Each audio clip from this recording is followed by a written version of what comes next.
오늘 제가 강의할 내용은 그동안에 저도 여러 강의를 했지만 제가 지난 올해 초에 홍콩 가서 파이어코인 미드업을 갔을 때 그때 이제 DePIN에 대한 굉장한 이슈들을 많이 봤습니다. 그래서 사실 그때 생소했었고 잘 몰랐는데 3월, 4월이 지나면서 전 세계적으로 인공지능이 이제 발전하기 시작하면서 DePIN이 같이 상승하기 시작했고 그 DePIN의 핵심에 파이어코인이 있다는 걸 알게 됐죠. 그래서 굉장히 그 큰 기대와 비전을 갖게 됐고 그 이후에 다양한 DePIN들이 전 세계에 있다는 걸 알면서 많은 DePIN들과 협력하게 되면 저희 나노 데이터 센터가 결국에는 나노 DePIN 센터가 될 수 있다는 어떤 확신을 가지고 계속 기술 개발하고 확장을 이제 시켜나가고 있었습니다.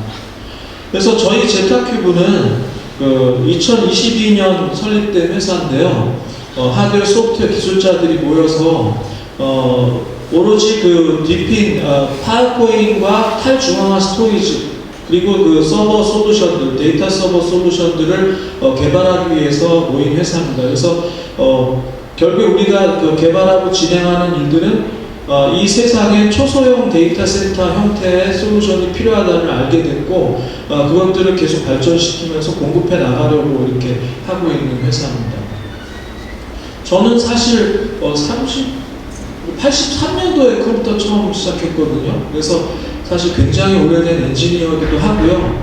그리고 이 IT 시장에서 그 세운상가에서 중학교 때부터 일하면서 이렇게 컴퓨터만 하려고 사실 저 원래는 문과 내지는 이런 좀 적성이 있던 예체능 쪽이었는데 그냥 컴퓨터 하려고 이과 갔습니다. 그래서 막 그 대학교 때 1번 찍고 들어갔습니다. 수학은 그렇게 수학을 못했어요. 그런데도 컴퓨터 학과를 들어가서 제어계측 전공하고 계속 그 벤처 1세대로서 굉장히 큰 회사를 몇 번을 만들고 몇 번 실패해본 경험이 있고요.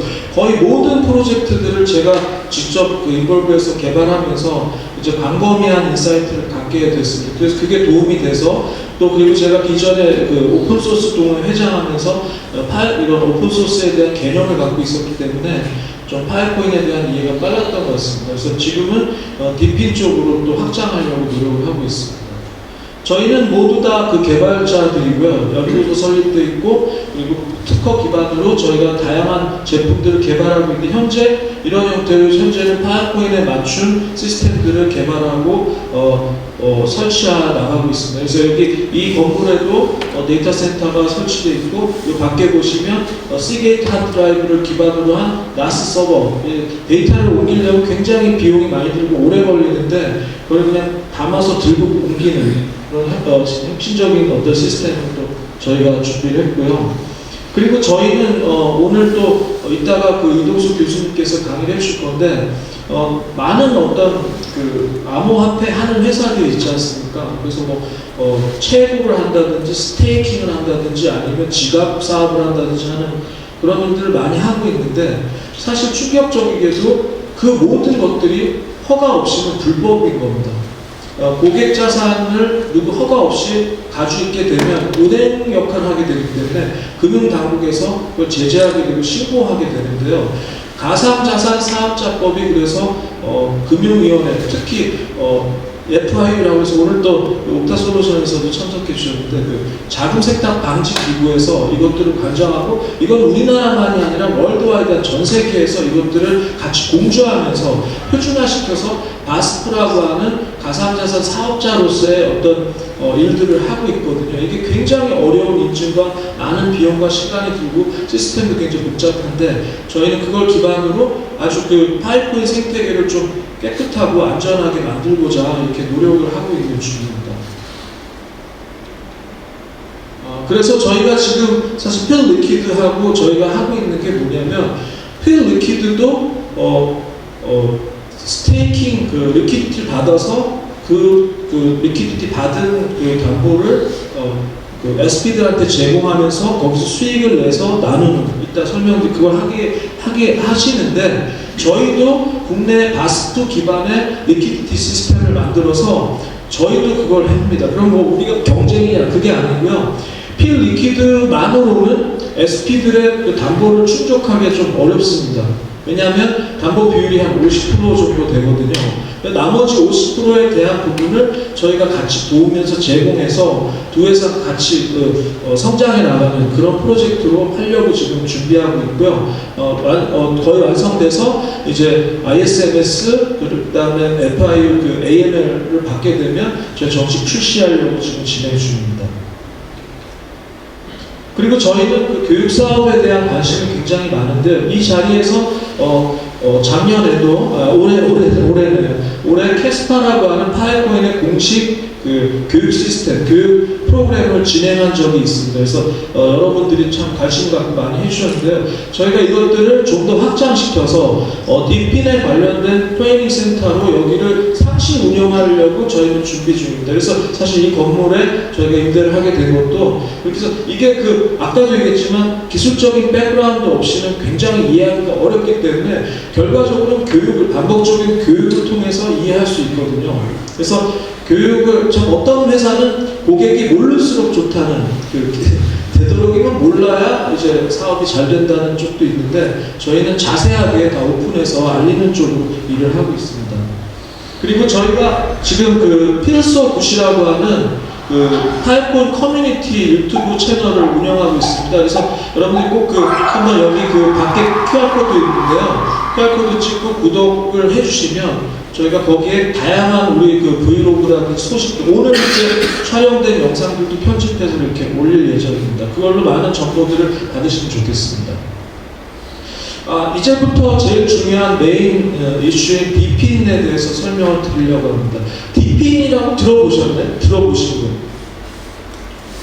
그래도 많이 들어보셨네요. 이 디핀이라는 개념이 사실 굉장히 생소한 게 아닙니다. 어떻게 보면 IoT에서 나온 거고 어떻게 보면 블록체인 기반에서 나온 건데요. 디핀의 가장 쉬운 개념은 뭐냐면 현존하는 모든 자원들, 메모리, 그 다음에 에너지, 전력, 수도, 그 다음에 저장소, GPU 파워, CPU 파워, 이런 것, 네트워크 파워, 이런 것들을 전부 다 블록체인에 연결을 하면 이 블록체인의 탈중앙화 성격 때문에 언제 어디서든 이것들을 나눠서 쓸 수 있는 공유되는 개념이 되게 되고요. 그 공유된 그냥 물건을 공유해 주는 게 아니라 공유해서 가치를 갖게 되면 그에 대한 리워드로, 보상으로 토큰을 제공하는 겁니다. 그래서 앞으로는 여러분들이 뭐 어떤 회사 하나에 다니는 게 아니라 다양한 DP 프로젝트의 자기 네트워크, 그러니까 해외 DP 프로젝트 중에는 자기 휴대폰에다가 센서 하나만 꽂고 날씨 예보를 해주면 그거에 대한 비용을 계속 주는 데가 있거든요. 그런 식으로 DP에 참여하면 해당 토큰을 받아서 수익을 내실 수 있는 겁니다. 수많은 DP들을 꽂아서 수익을 얻는 거죠. 그런 개념이라고 보시면 되는데요. 이것은 그러니까 인프라라는 거는 이렇게 그 공사해야 되는 거죠. 설치하고 묻고 이렇게 붙이는 그런 공사된 물리적인 인프라를 블록체인이나 네트워크를 통해서 소프트웨어적으로 만들어 버리는 겁니다. 그러면 이 인프라를 아주 자유롭게 잘게 쪼개거나 아니면 잘게 변형해서 지구 반대편에 있는 그 소비자한테 그 인프라를 제공하게 되는 거죠. 그럼 그에 대한 대가로 지구 반대편에서 토큰으로 보상을 주는 겁니다. 앞으로는 여러분들 그 달러 시대가 이제 좀 무너질 겁니다. 트럼프 대통령도 지금 그걸 이제 주장하고 있고, 그래서 안전한 게 더 안전한 암호화폐가 기본적으로 모든 우리 경제 활동을 이끌어 나갈 거라고 확신하는데요.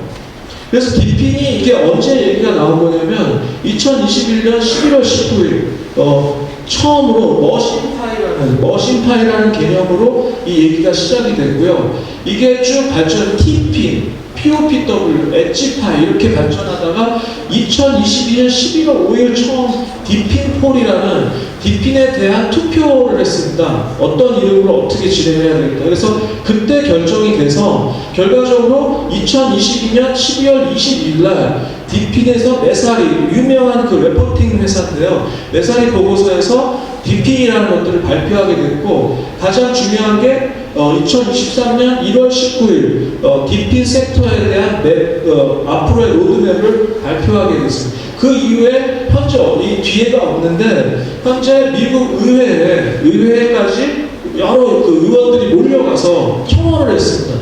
디핀 산업에 투자하고 발전을 시켜야 된다. 그래서 미국은 이미 수억 불을 계속 쏟아붓고 있습니다. 디핀에. 물론 한국은 안타깝게도 지금 아직 없는데요. 그래서 내년은 저는 진짜 목표로 하는 게 내년을 대한민국의 디핀 원년으로 만들어 보겠다 그런 어떤 야심을 가지고 내년에 제가 일을 하려고 합니다.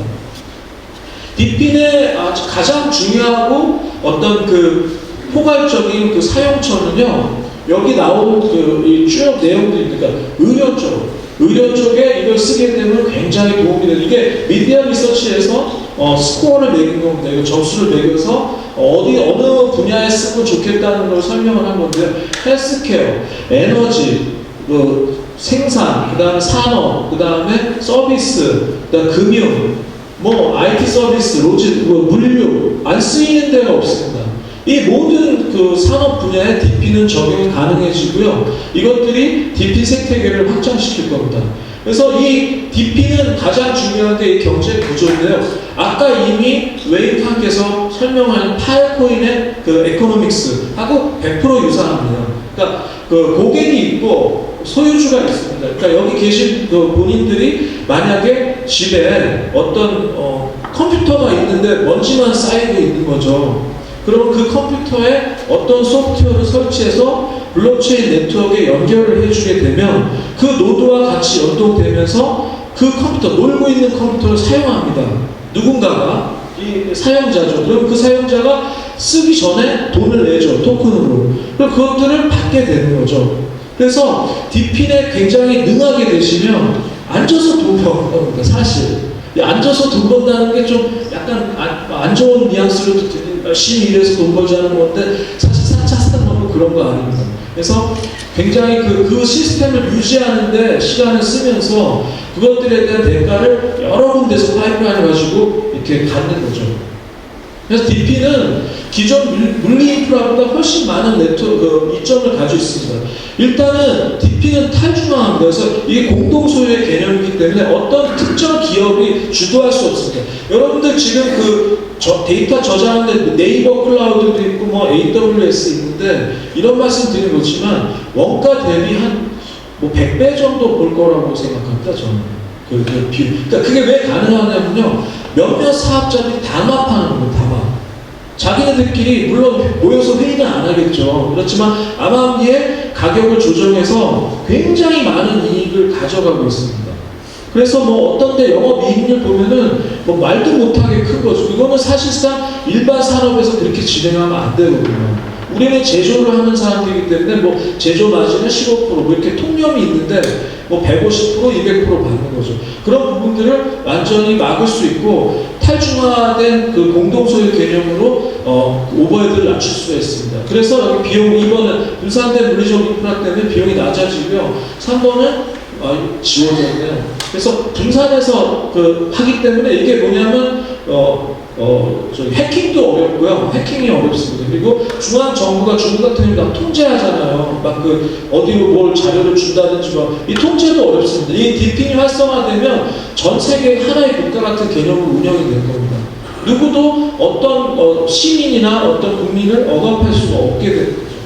그리고 이게 경쟁 사회이기 때문에 오픈소스 경쟁이기 때문에 몇 가지 프로젝트끼리 경쟁하면서 자연 발생적으로 업그레이드 됩니다. 그래서 성장하게 되는 그런 좋은 면이 많이 있습니다. 그래서 이 DP는 지금 예측이 불가능한 정도로 굉장히 큰 시장인데요. 이것들이 지금 인공지능이 나오면서 폭발하고 있는 겁니다. 그래서 이게 지금 미국에는요, 이미 여기 보시는 대로 DPN이 황금알을 낳는 거위라는 걸 이미 알고 있기 때문에 너도 나도 지금 할 수 있는 업체들은 여기에 참여하고 있습니다. 그래서 이게 어느 정도까지 가치를 가질지는 이 암호화폐 시장 전체에서 이 DPN의 영향력이 얼마나 미칠지는 우리 아직 모르고 있지만 이제 수년 내에 우리가 알게 될 겁니다. 그래서 DP는 결과적으로 아까도 얘기한 대로 공급자와 수요자를 블록체인으로 만나게 하는 시스템이기 때문에 모든 것들이 자동화돼서 이게 또 좋은 게 뭐냐면 DP 네트워크를 만든 사람들도 DP를 잘 구성해서 메인넷을 구성해서 노드를 구성해 올리기만 하면 손댈 게 없습니다. 자동으로 돌아가기 때문에 유지비도 거의 없고 그냥 돈 버는 겁니다. 그리고 DP 네트워크를 구현해 놓은 데가 굉장히 많은데 이런 식으로 아까 얘기한 대로 뭐 여기 필 리퀴드도 있겠죠. 필 리퀴드가 DM으로 이렇게 DP 네트워크에 자기네 서비스를 연결하게 되면 가령 이런 거죠. 어떤 헬스케어 시장에서 파이어코인이 필요하게 되면 필 리퀴드가 연결이 돼서 DP 네트워크, 그 헬스케어 DP 네트워크에 연결해서 파이어코인 토큰을 공급해 주는 거죠. 비그 토큰을 공급하고 그런 식으로 다양한 어플리케이션이 이 네트워크에 연결이 돼서 운영이 되는 그런 개념이 되겠습니다. 현재 DP는 전 세계적으로 다양한 섹터로 이렇게 참여가 되고 있는데 그 중에 저기 파이어코인이 스토리지 쪽에는 아주 압도적으로 한 90% 이상을 리딩하고 있는 게 확실하고요. 여러 회사들이 여기에 또 참여하고 있습니다. 그러면 이 DP과 AI가 어떤 관계냐는 걸 설명을 드리고 싶은데요. 왜 AI에 DP이 필요하냐? 왜 AI에 파이어코인이 필요해요? 파이어코인이 DP거든요. 스토리지 DP 네트워크예요. 일단 돈이 많이 듭니다. AI를 하려면. 여러분들 지금 챗 GPT만 AI인 줄 알고 계신데요. 2025년도에 가장 핫한 게 AI 스몰 에이전트가 될 겁니다. 무슨 얘기냐면 여러분들이 지금 직장 내에서 어떤 시스템을 구축하려면 더존이라는 회계 프로그램을 사잖아요. 회계 프로그램에다가 우리 직장 정보를 다 집어넣지 않습니까? 저희 회사 정보를. 그래서 관리하는 것처럼 챗 GPT는 그냥 오픈 AI가 만든 월드와이드한 모티브로 만든 슈퍼컴퓨터가 되겠고요. 지금 직장 내에 설치된 스몰 에이전트는 내 회사의 모든 정보들, 김 대리가 만든 데이터, 이 과장이 만든 데이터들을 다 학습을 시켜서 걔한테 물어보면 우리 회사 내용을 너무나 잘 알게 되는 거죠. 그러니까 굉장히 일 잘하는 과장 하나 생깁니다. 스몰 에이전트 설치하게 되면. 그리고 그 데이터는 어차피 그런 빅데이터 클라우드에다 공급을 못하거든요. 프라이빗 데이터니까요.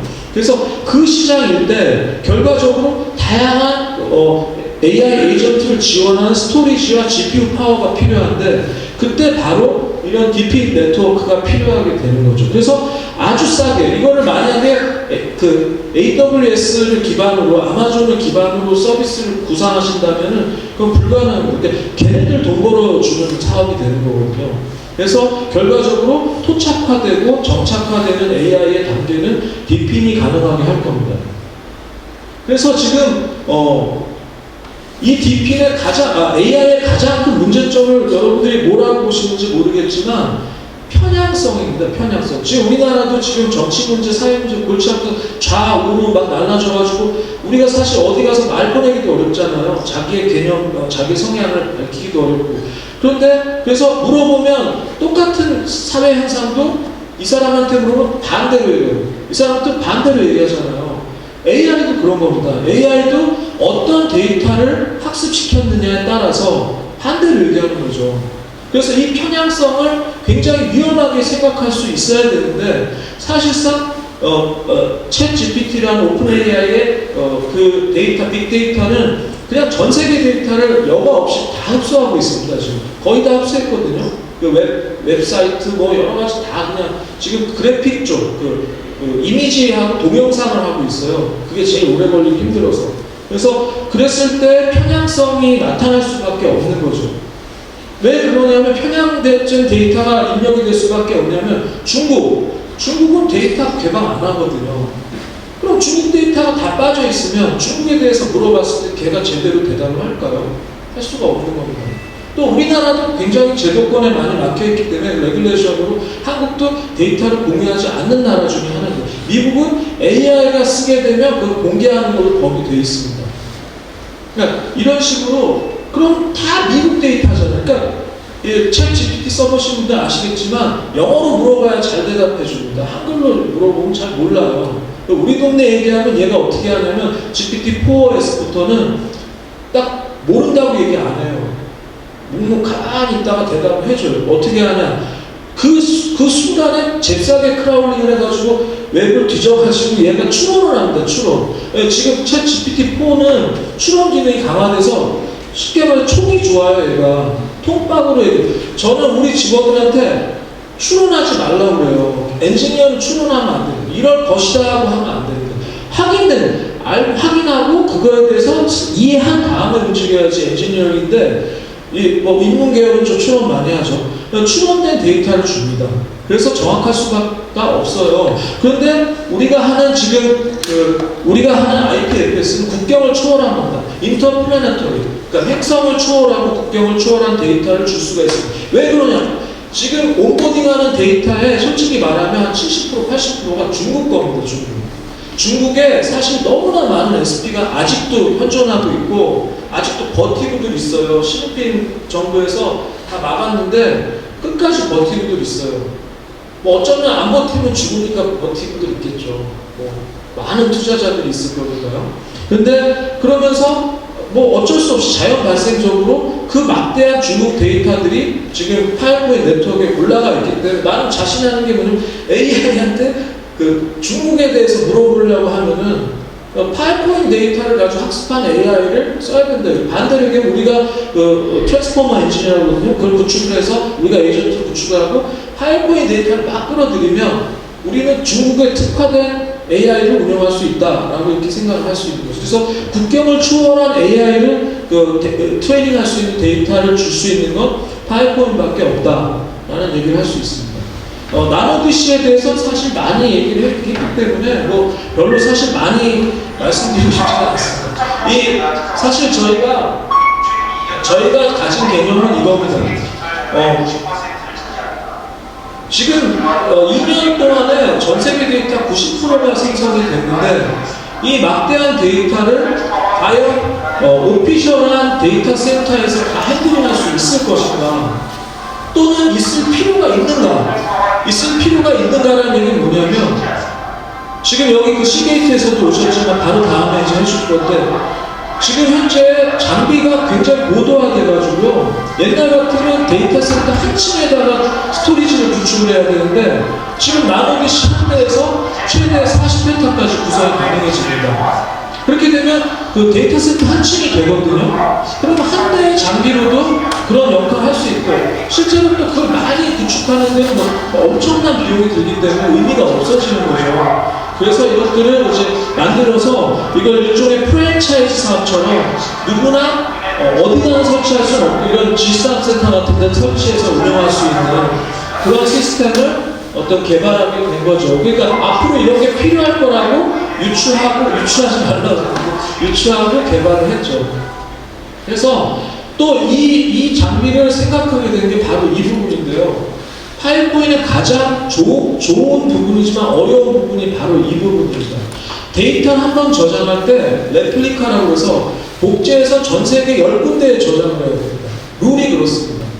만약에 3군데, 한 나라에는 3군데, 5km 이상 떨어진 지역 3군데, 한 대륙에 4개, 그 다음에 전 세계로 10개입니다. 그러니까 한국에만 몰려서 5개를 해놨다고 해도 온보딩이 안 되진 않아요. 그냥 어거지로 하면 돼요. 그런데 막힙니다. 나중에 가버넌스라고 해서 이걸 관리하는 감독들이 여기는 이제 못 올려. 데이터 캡이라는 걸 안 줍니다. 그럼 끊깁니다. 끊기면 못 올려요. 그렇게 엄격하게 엉터리 데이터를 올리거나 중복 데이터를 한 지역에다 못 넣게 해요. 그러다 보니까 이게 기존의 데이터 센터 같은 빌딩을 여러 개 건립한다는 것은 어려운 얘기잖아요. 그래서 이거를 초소형화시켜서 어디든 공급할 수 있으면 좋겠다. 그러면 데이터 온보딩이 원활해질 것이다 라고 판단을 한 거예요. 그래서 사실 IPFS의 기본적인 원리에 가장 충실하게 만든 게 저희 솔루션이라고 자부하고 있습니다. 그래서 이렇게 생겼어요. 이따가 여기 12층에도 있고 15층 지금 구축되고 있는데 2개를 여기 하고 있는데 가보시면 여기 데이터 센터가 구축이 되어 있고요. 그냥 어떤 방에 한 3평 정도 공간에 저렇게 장비 한 대를 넣고 그 안에 다 일체화되어 있습니다. 배터리, UPS 이것들을 운영하게 되면 데이터 센터 역할을 할 수 있게 되는 거죠. 그래서 어떻게 보면 그냥 랩 같은 거 하나 이상한 거 만드는 거 아니냐. 여기 그 만든 회사 또 이사님도 오셨는데 우리 랩 만들어주시는 그건 아니고요. 어떻게 보면 인티그레이션 된 어플라이언스라고 해서 장비입니다. 그 하나가 장비인 겁니다.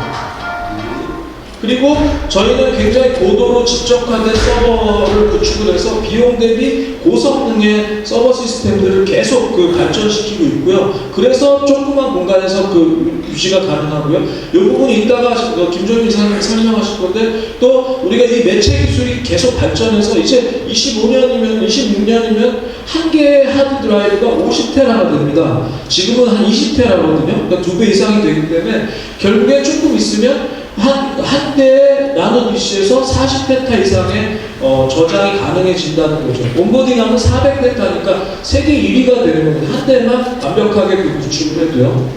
현재 기준으로. 그리고 배터리나 이런 것들, 또 태양광 연동도 가능하고요. 그리고 저희가 저런 식으로 이제 패널을 만들어서 비전문가들도 약간 쓰기 쉽게 터치 스크린으로 모니터링하고 시스템 운영을 하게 할 수 있습니다. 그리고 모든 운영사항은 IoT를 원격에서 온도, 습도, 그 다음에 문이 열렸나 닫혔나, 또 카메라로 이렇게 보실 수 있고, 모든 출입은 얼굴 인식을 통해서 이렇게 엄격하게 출입 관리를 하게 됩니다. 디자인도 다양하고요. 여기 운세에서 오셨는데 운세 미디어에 저희가 이 나노 PC를 설치한 과정인데 한 대 렉을 그냥 보내기만 하면 되기 때문에 전기 공사 끝나고 나면 하루 안에 설치가 될 수 있어서 이게 솔직히 데이터 센터를 해외에 수출한다는 게 어려운데 해외 수출이 가능한 데이터 센터 모델이라고 자부하고 있습니다.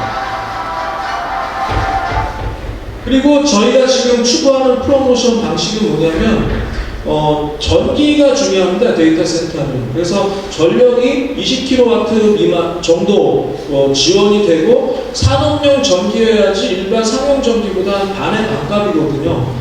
그게 지원이 되는 전국에 지금 이 건물도 그렇지만 지식산업센터가 굉장히 많습니다. 1,500개 이상 되는데 공실률이 되게 높거든요. 그래서 거기에 저희가 데이터 센터를 넣어서 운영함으로써 빈 데이터 센터 룸, 조그만 룸이면 되거든요. 그거를 이제 운영을 하는 데이터 센터 바꾸는 일들을 하고 있고, 이따가 점심 식사하시고 한번 내려가셔서 보시면 12층하고 15층에서 직접 보실 수가 있습니다.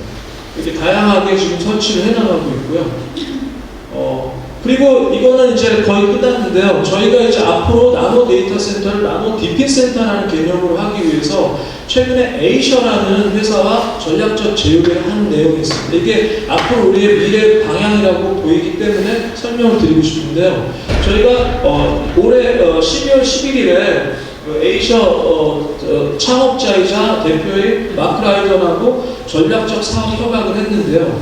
그 내용은 뭐냐면 에이셔는 전 세계에서 가장 오래 성공한 크립토 프로젝트로, 디핀 프로젝트로 지금 어나운스 되어 있고요. 쉽게 말하면 여러분들이 잘 아시는 엔비디아 GPU 있지 않습니까? 그걸 빌려주고 그 수익을 에이셔라는 코인으로 받는 사업이에요. 에이셔도 지금 업비트, 빗썸 이런 데 다 상장돼서 활발하게 거래가 되고 있고요.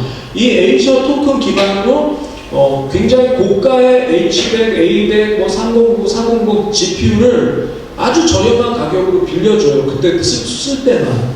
그렇게 돼서 주로 AI하고 게이밍 쪽에서 굉장히 성공을 하고 있습니다. 그래서 이 회사가 이 회사의 토크노믹스는 50%를 GPU 공급자들한테 제공을 해서 계속 그 GPU를 가지고 있다고 생각하면 그걸 입증하면 주고, 그 다음에 사용하게 되면 사용료를 줍니다. 파이어코인과 굉장히 유사한 방식을 하고 있는데요. 그래서 데이터 센터, 그 다음에 게임, 그 다음에 여러 크립토 마이너, 가상현실 이런 분야에 지금 쓰이고 있고요. 실제로 에이셔는 여기서 돈을 많이 벌어가지고 사용료를 또 토큰 홀더들한테 이렇게 나눠줬습니다.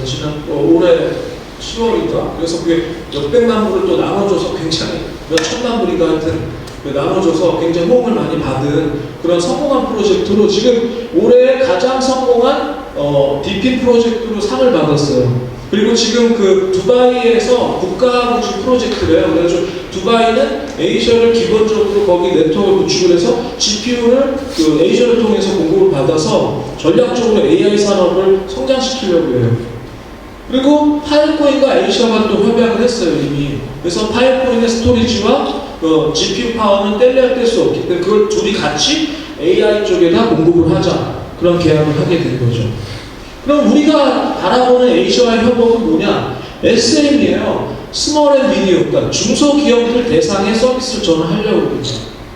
그래서 첫 번째로는 똑같이 필 리퀴드 또 필 마운팅처럼 에이셔를 리퀴디티하는 툴을 만들려고 계획하고 있어요. 그래서 필 마운팅이니까 이거는 에이셔 레이크, 이거 호수, 저거 산 이렇게 해가지고 준비하고 있고요. 그리고 가정용 에이셔 기기를 만들고 있습니다. 그래서 집에다 한 대 설치하시면 저기 뭐죠? LG 플러스 하는 그 KT 거기에 2만 원인가 3만 원만, 우리나라 진짜 좋은 나라. 2만 원, 3만 원 내면 1기가로 업그레이드 해주거든요. 1기가에다가 저걸 사서 딱 꽂아놓으면 계속 에이셔가 들어오는 거죠. 그래서 지금 그거를 지금 준비하고 있고요.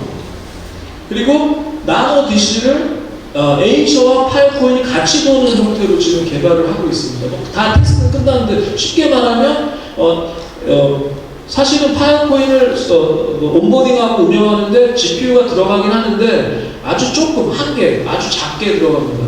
그거 가지고 수익이 많이 안 나와요. 그래서 큰 의미는 없는데 연결은 가능한데 거기에 에이셔 서버를 인티그레이트 해가지고 넣으면 파일코인 워커가 그 GPU 서버를 평소에는 써요. 한 8개씩 해가지고 막 파일코인을 돌리고 온보딩 하다가 에이셔가 또 쓰겠다고 하면 에이셔한테 빌려주는 거예요. 그래서 그러면 파일코인도 나오고 에이셔도 나오는 거죠. 한 대의 장비에서. 이미 다 테스트는 끝났고요. 뭐 에이셔 그거에 대한 스펙도 다 나와 있습니다. 어찌됐건 그래서 저희가 바라는 거는 이 4차 산업인 이 사업을 하는 데 있어서 수익을 극대화시키고 계속 추가적인 수익들을 계속 거기다 넣으면서 이걸 통해서 4차 산업을 발전시키는 형태의 플랫폼이 되기를 원하는데요. 그래서 저희가 계획하는 거는 에이셔는 두 번째고 또 세 번째, 네 번째 디핀 프로토콜을 저희가 인바이트 하려고 하고 있고 저희도 자체적인 네트워크를 만들어서 이것들을 통합해서 관리하는 시스템을 개발하려고 하고 있습니다. 여기 지금 저희 그 QR코드 찍어보시면 저희 사이트에서 그런 내용들을 보실 수 있고요. 하여튼 궁금하신 건 계속 좀 문의해 주셨으면 좋겠어요. 질문 있으십니까? 예. 예, 설명자라서. 예. 지금 제타큐브와 같은 제타큐브와 같은 우리 대표님과 같이 일을 하는 글로벌 쪽의 대표적인 기업을 아까 하나 소개해 드려 주셨는데 국내에는 어떤 회사들이 있는지. 제가 사실 아주 그냥 노골적으로 말씀을 드리면 파일코인을 하는 회사는 파일코인 진입 초기에 굉장히 복잡했습니다. 우리나라 대충 아시는 분들도 있고 그래서 지금 그런 어떤 파일코인이 비트코인하고 이더리움 마이닝 하는 사람들이 손을 대고 중국도 다 그렇게 했습니다. 그러다 보니까 그냥 돈 전쟁, 그러니까 돈 많이 넣으면 많이 버는 걸로만 생각해서 투자 개념으로 이걸 다단계 투자 많이 하다 보니까 거의 다 뭐 구속됐거나 뭐 회사가 없어지거나 한 경우가 거의 대부분이고요. 순수하게 기술 개발을 하는 회사가 있기가 좀 힘듭니다. 왜냐하면 그 기술 개발해서 돈을 벌 수는 없거든요. 그러니까 결과적으로 네트워크를 키워야 되는데 그 방대한 네트워크를 키우는데 비용이 많이 듭니다. 몇십억, 몇백억씩. 그거를 그 중소기업 하나가 투자해가지고 운영할 일이 없거든요. 그러니까 대부분 다 파일코인 네트워크에 아까 보셨지만 그 사업들이 전부 다 디핀이나 아니면 그런 쪽으로 있습니다. 그런 막대한 투자 필요 없거든요. 공부만 하면 되니까. 근데 우리는 스토리지 공급자들한테 아주 저렴하게, 저렴해도 몇 억이지만 저렴하게 공급할 수 있는 시스템 만들어서 확장시키려고 이걸 개발한 거고요. 그래서 현재까지는 좀 파트너십을 아직 갖고 있는 비슷한 회사들은 국내에서는 좀 보기가 좀 힘들고요. 대신에 이제 제가 하고 싶은 거는 많이 양산을 하고 싶은 거예요. 가르쳐줘가지고 그걸 기술을 다 오픈해버리는 거죠. 오픈해서 뭐 어때요? 우리 플랫폼만 제공하고 그분들이 또 자체적으로 개발한 걸 넣어서 또 돈을 벌 수 있는 그런 체계를 만들어 보고 싶은 게 꿈입니다. 하여튼 예. 짧은 질문에 긴 설명하시는 거 보니까 할 말씀 많으신 것 같아요. 충분히 이해가 가는데요. 제타큐브가 지금 글로벌 쪽에 이렇게 수출한 레코드 같은 거 좀 소개해 주실 수 있나요? 아직은 없습니다. 아직은 없고요. 사실 저희가 시스템 저는 굉장히 오래 해서 제품을 항상 런칭하는 과정이 굉장히 고통스럽고 오래 걸립니다. 그래서 국내 레퍼런스나 국내 사례가 충분히 쌓였을 때, 그래서 사실 지금 초기에 여기 같이 참여하신 SP들은 거의 진짜 저희하고 같이 어떤 등반해서 성장하고 싶은 마음으로 이렇게 한 거기 때문에 초기에 어떤 레퍼런스를 가지고 저희가 축적이 된 상태에서 하려고 했고, 이미 리퀘스트는 많이 되고 있습니다. 해외에서 여러 군데에서 요청을 받고 있는데 조만간에 홍콩에다 오픈할 계획입니다. 마지막 하나 더. 예.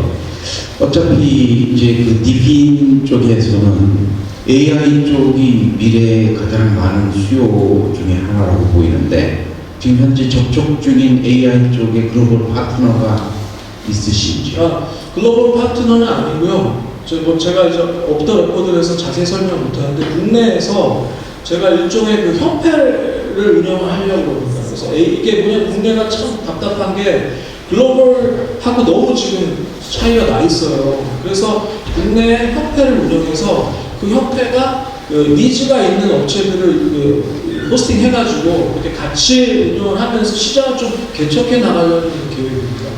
감사합니다. 예, 감사합니다.